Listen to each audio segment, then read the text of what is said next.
I'm Susan Takachi, Education Director for Preservation Worcester.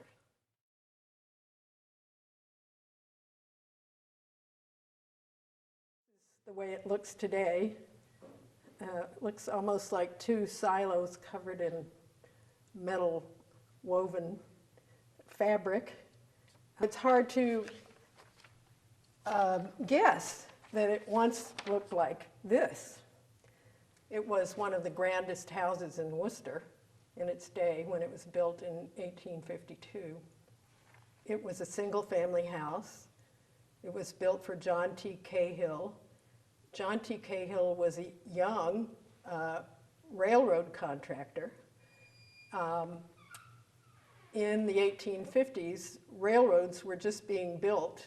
The first railroad came to Worcester in 1835.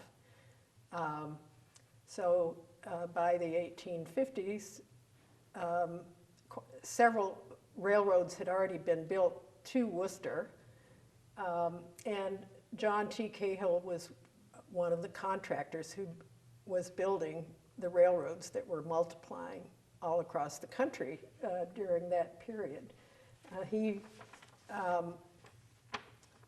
apparently became wealthy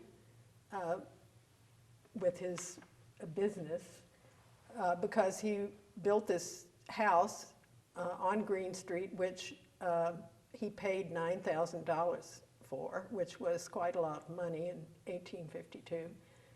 His architect was Elbridge Boyden, who later designed Mechanics Hall and many other important buildings in Worcester of that day. And he furnished the house, and that was apparently his downfall because he paid $75,000 for the furnishings.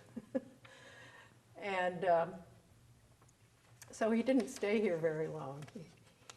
Perhaps the economy of the day got caught up with him, and he spent so extravagantly that he had to move out within only a few years of living here. But he apparently did live grandly for the time he was here. We don't know very much about him, but apparently he was educated. At least his daughter was a student and could recite poetry in the native Irish language that actually Cahill was born in Ireland and came to this country. So life may have been rather grand here, but it just didn't last very long. And that's part of the interesting story of the house, but just to look at the house itself is interesting. It has a double bow front. You see houses like that in Boston, even today. It had a cupola on top. It had a cast iron or wrought iron railing across the front with a little porch where you could come out and look out right above the main entrance. Inside, it's grand. It had a grand staircase, very heavy woodwork. In fact, that interior fabric survives today. The building, after Cahill left, was occupied by three Irish physicians, one after the other, from the 1850s right up to about 1943. In about 1950, the house was sold to the Polish-American veterans of World War II. And they fixed the house up and ultimately put the metal sheathing around it to make it look modern.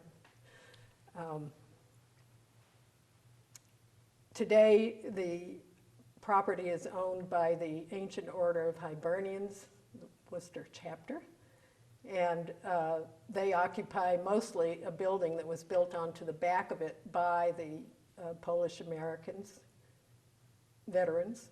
But they do hope someday to restore the historic facade, which is now hidden from the public. It will take quite a bit of work because actually some of the ornament that once existed is no longer there. And of course the railing across the second level is not there any longer. But it could return to be a grand building in Worcester.